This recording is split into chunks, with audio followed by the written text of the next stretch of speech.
राजस्थान विधानसभा का बजट सत्र Rajasthan coaching centre नियंत्रण और विनियमन विधेयक 2025 पर चर्चा। रामस्वरूप लांबा ने कहा, होनहार विद्यार्थी विज्ञापन की फेर में फंस जाती हैं और उनको परिणाम भी उम्मीद के मुताबिक नहीं मिल पाता। दरअसल सुसाइड करने के कारण में ये भी प्रमुख है। तो वहीं अनीता बदेल ने सदन में कहा, कोचिंग सेंटर्स में जाने से बच्चों का आईक्यू लेवल अच्छा हो जाएगा। यही सोचकर अभिभावक कोचिंग सेंटर्स में बच्चों का एडमिशन करवाती हैं, बच्चों को वहां पर भेजती हैं। इससे बच्चों पर मानसिक दबाव बढ़ जाता है। मेरा मानना है कि अभिभावक के लिए काउंसलिंग होनी चाहिए जिससे आत्महत्याओं को रोका जा सके, लेकिन बिल में अभिभावक का जिक्र नहीं है जो कि होना चाहिए था। तो महत्वपूर्ण जानकारी आपको दे रही है राजस्थान कोचिंग सेंटर नियंत्रण और विनियमन विधेयक 2025 पे चर्चा। और अगर इस पूरे बिल की बात करें तो देखिए, बहुत जरूरी है कि पात्रता, जब कोचिंग के अंदर हम बच्चों का एडमिशन लें तो वो भेड़ चाल में एडमिशन नहीं लें, हम सब जनों को अंदर अकोमोडेट नहीं करें, लेकिन एक पात्रता, उस पर कड़क नियम होने चाहिए। क्योंकि अगर 95% का बच्चा ही लिया जाएगा तो वो जानता है कि उसको क्या करना है। अगर आप 60%, 70%, माननीय सभापति महोदय, इस बात पे मैं ये भी कहूँगी कि 75% का बच्चा भी अच्छा कर सकता है, लेकिन हमें एक कहीं ना कहीं कैप इस पर भी लगानी चाहिए कि यही बच्चे आ सकते हैं कोचिंग के अंदर, या इन्हीं बच्चों को ये सूटेबल है इस पर्टिकुलर सब्जेक्ट की कोचिंग के लिए। इस बारे में यहाँ पर कहीं नहीं लिखा गया, तो उसको भी हमें ज़रूर से सोचना चाहिए।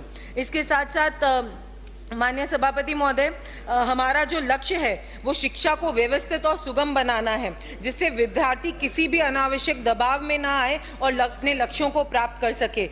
यहाँ सभी हितधारकों से आग्रह है कि इस सुधार प्रक्रिया में सहयोग करें ताकि कोचिंग संस्थानों की जो कार्य प्रणाली है वो अधिक जिम्मेदार हो सके, ट्रांसपेरेंट हो सके। और चलिए विस्तार से जानकारी लेंगे। हमारे साथ एसोसिएट एडिटर और हमारे सहयोगी ऐश्वर्य प्रधान जुड़ गए हैं। ऐश्वर्य, इस बिल का लगातार हम जिक्र भी कर रही हैं, आपके पास क्या जानकारी इस बिल से जुड़ी? देखिए, ये जो बिल है, इस बिल को मुझे लगता है कि आज ये बिल पारित मुश्किल होगा। ये प्रवर समिति को जा सकता है, ऐसा अंदाजा लगाया जा रहा है जिस लिहाज से सदस्य बोल रहे हैं। हालांकि बिल पारित होना नहीं होना ये सब कुछ सदन का विशेष अधिकार है, लेकिन जो सदस्य कह रहे हैं उनमें हरिमोहन शर्मा ने कहा है कि बिल आने से बच्चों की आत्महत्या रुक पाएगी। मुझे इस पर संशय है।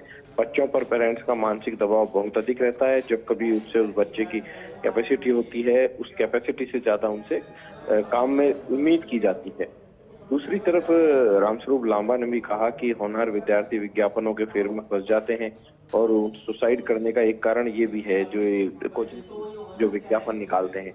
और कोचिंग सेंटरों में जाने वाले बच्चों का आईक्यू लेवल अच्छा हो जाएगा, यही सोचकर अभिभावक कोचिंग सेंटरों में बच्चों को भेज देते हैं। बच्चों पर मानसिक दबाव पड़ता है। अभिभावकों की काउंसलिंग होनी चाहिए, आत्महत्याओं को रोका जा सके। इसमें बिल में अभिभावकों का जिक्र भी होना चाहिए था। बिल में अभिभावकों का जिक्र की बात यहाँ कही गई है।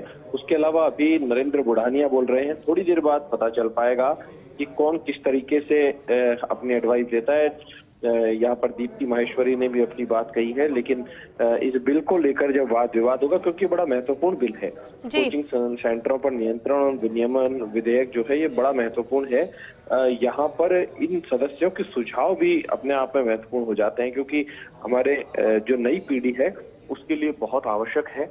और हमने ये कई बार देखा है कि नई पीढ़ी के आजकल हालात ऐसे हो गए हैं कि आप देखेंगे कि 8वीं और 9वीं क्लास, 10वीं क्लास के बाद, 8वीं क्लास के बाद भी डमी एडमिशन हमको सुनने को मिलते हैं। डमी एडमिशन हो जाते हैं और बच्चा स्कूल में पढ़ रहा है लेकिन कोचिंग में एडमिशन ले रखा है। बच्चे की जो वो अवस्था होती है उसे पूरी तरीके से मार दिया जाता है।